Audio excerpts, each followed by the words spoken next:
اور جب کفار مکہ مدینہ سے چل دیے تو مدینہ میں مسلمانوں میں خوشیوں کا ماحول چھا گیا، اور جو بنو قریظہ تھے، یہودی تھے، انہوں نے مسلمانوں کے ساتھ غداری کی تھی، اس لیے آپ صلی اللہ علیہ وسلم نے ان کو مدینہ سے ختم کر دیا۔ اور جب اس کی خبر، بنو قریظہ کے ختم ہونے کی خبر مکہ میں پہنچی تو ابو سفیان اس پر بڑا خوش ہوا، لیکن خالد کو یہ اچھا نہ لگا، وہ غمگین رہتا تھا، اس لیے کہ وہ کئی بار مسلمانوں کو ختم کرنے کے ارادے سے گیا تھا لیکن ناکام لوٹا تھا۔ پھر اس کے کچھ عرصے کے بعد مسلمان مکہ کی طرف چل دیے عمرہ کے لیے، لیکن جب مکہ والوں کو اس کی اطلاع ملی تو انہوں نے مسلمانوں کو روکنا چاہا، اور خالد کو ابو سفیان نے 300 سواروں کے ساتھ بھیجا کہ وہ مسلمانوں کو مکہ سے پہلے روک دے۔ خالد نے مسلمانوں کو روکنے کے لیے گھات لگائی، لیکن آپ صلی اللہ علیہ وسلم کو اس کی اطلاع مل گئی تو آپ صلی اللہ علیہ وسلم نے چال چل کر خالد کو دھوکہ دے کر دوسرے راستے سے مکہ کی طرف چل دیے اور حدیبیہ کے مقام پر پڑاؤ کیا۔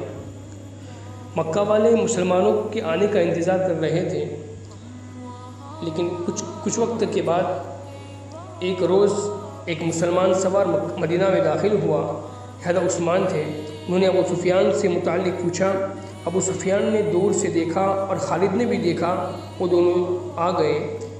حضرت عثمان نے فرمایا، میں محمد رسول اللہ کا پیغام لے کر آیا ہوں، ہم لڑنے نہیں آئے، ہم عمرہ کرنے آئے ہیں، عمرہ کر کے چلے جائیں گے، اگر ہم اجازت نہ دے تو؟ ابو سفیان نے پوچھا، ہم مکہ والوں کا نہیں خدا کا حکم مانتے ہیں۔ حضرت عثمان نے جواب دیا، ہم اپنی اور اپنی عبادت گاہ کے درمیان کسی کو حائل نہیں ہونے دیا کرتے، اگر ہم مکہ کے مکان ہمارے لیے رکاوٹ بنیں گے تو خدا کی قسم مکہ ملبے اور کھنڈروں کی بستی بن جائے گی، اگر یہاں کے لوگ ہمیں روکیں گے تو مکہ کی گلیوں میں خون بہے گا۔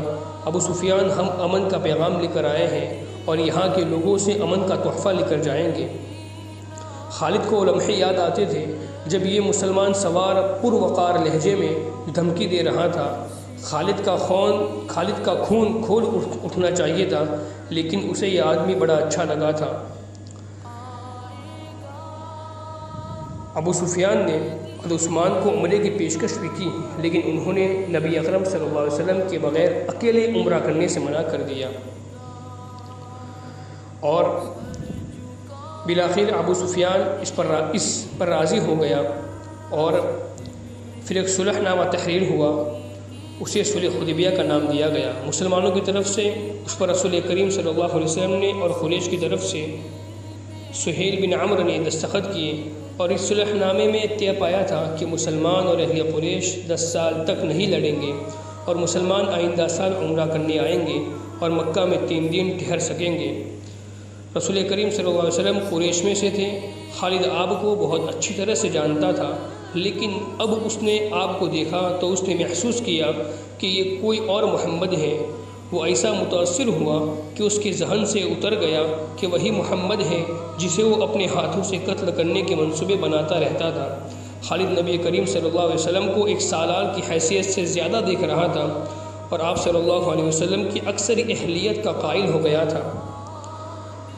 صلح حدیبیہ تک مسلمان رسول کریم صلی اللہ علیہ وسلم کی قیادت میں چھوٹے بڑے 28 معرکے لڑ چکے اور فتح نصرت کی دھاک بٹھا چکے تھے۔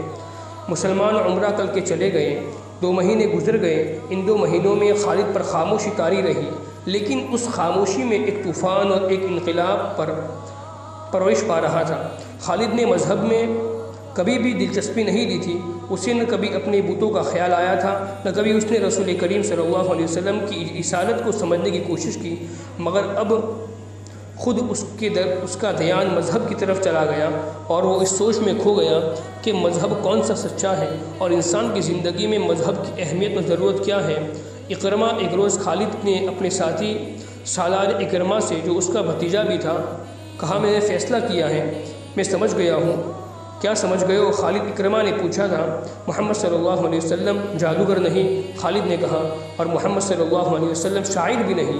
میں نے محمد صلی اللہ علیہ وسلم کو اپنا دشمن سمجھنا چھوڑ دیا، اور میں نے محمد صلی اللہ علیہ وسلم کو خدا کا رسول تسلیم کر لیا ہے۔ حبل اور عزا کی قسم، تم مذاق کر رہے ہو۔ اکرمہ نے کہا تھا کوئی نہیں مانے گا کہ ولید کا بیٹا اپنا مذہب چھوڑ رہا ہے، ولید کا بیٹا اپنا مذہب چھوڑ چکا ہے۔ خالد نے کہا تھا کیا تم بھول گئے ہو کہ محمد صلی اللہ علیہ وسلم ہمارے کتنے آدمیوں کو قتل کر چکا ہے؟ اکرمہ نے کہا تھا تم ان کے مذہب کو قبول کر رہے ہو جن کے خون کے ہم پیاسے ہیں۔ میں نے فیصلہ کر لیا ہے اکرمہ، خالد نے دو ٹوک لہجے میں کہا، میں نے سوچ سمجھ کر فیصلہ کیا ہے۔ اسی شام ابو سفیان نے خالد کو اپنے ہاں بلایا۔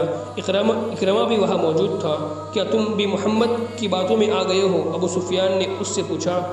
تم نے ٹھیک سنا ابو سفیان، خالد نے کہا، محمد صلی اللہ علیہ وسلم کی باتیں ہی کچھ ایسی ہیں۔ ابو سفیان قبیلے کا سردار تھا، اس نے خالد کا فیصلہ بدلنے کے لیے اسے قتل کی دھمکی دی۔ خالد اس دھمکی پر مسکرا دیا، مگر اکرمہ برداشت نہ کر سکا، حالانکہ وہ خود خالد کے اس فیصلے کے خلاف تھا۔ ابو سفیان، اکرمہ نے کہا، میں تمہیں اپنے قبیلے کا سردار مانتا ہوں، لیکن خالد کو جو تم نے دھمکی دی ہے وہ میں برداشت نہیں کر سکتا۔ تم خالد کو اپنا مذہب بدلنے سے نہیں روک سکتے۔ اگر تم خالد کے خلاف کوئی اور کارروائی کرو گے تو ہو سکتا ہے میں بھی خالد کے ساتھ مدینہ چلا جاؤں۔ اگلے ہی روز مکہ میں ہر کسی کی زبان پر یہ الفاظ تھے، خالد بن ولید محمد صلی اللہ علیہ وسلم کے پاس چلا گیا ہے۔ خالد یادوں کے ریلے میں بہتا مدینہ کو چلا جا رہا تھا۔ اسے اپنا ماضی اس طرح یاد آ رہا تھا جیسے وہ گھوڑے پر سوار تھا۔ اسے اپنا ماضی یاد آ رہا تھا۔ اسے مدینہ کے اونچے مکانوں کی منڈیریں نظر آنے لگی۔ خالد اسے کسی نے پکارا، لیکن اسے گزرے ہوئے وقت کی آواز سمجھ کر اسے نظر انداز کیا۔ اسے گھوڑوں کی ٹاپ سنائی دینے لگی۔ تب اس نے دیکھا کہ اسے دو گھوڑے اپنی طرف آتے دکھائی دیے۔ وہ رک گیا، گھوڑے اس کے قریب آ کر رک گئے۔ ایک سوار اس کے قبیلے کے مشہور جنگجو عمرو بن عاص تھے اور دوسرے عثمان بن طلحہ، دونوں نے ابھی اسلام قبول نہیں کیا تھا۔ کیا تم دونوں مجھے واپس مکہ لے جانے کے لیے آئے ہو؟ خالد نے ان سے پوچھا تھا۔ تم کہاں جا رہے ہو؟ اور عمرو بن عاص نے پوچھا۔ اور تم دونوں کہاں جا رہے ہو؟ خالد نے پوچھا۔ خدا کی قسم ہم تمہیں بتائیں گے تو تم خوش نہیں ہوں گے، عثمان بن طلحہ نے کہا تھا۔ ہم مدینہ جا رہے ہیں، بات پوری کرو عثمان۔ عمرو بن عاص نے کہا، خالد ہم محمد صلی اللہ علیہ وسلم کا مذہب قبول کرنے جا رہے ہیں۔ ہم نے محمد صلی اللہ علیہ وسلم کو خدا کا سچا نبی مان لیا ہے، پھر ہم ایک ہی منزل کے مسافر ہیں۔ خالد نے کہا، آؤ اکٹھے چلیں۔ وہ 31 مئی سن عیسوی 628 کا دن تھا جب تاریخ اسلام کے دو عظیم جنرل خالد بن ولید اور عمرو بن عاص مدینہ میں داخل ہوئے۔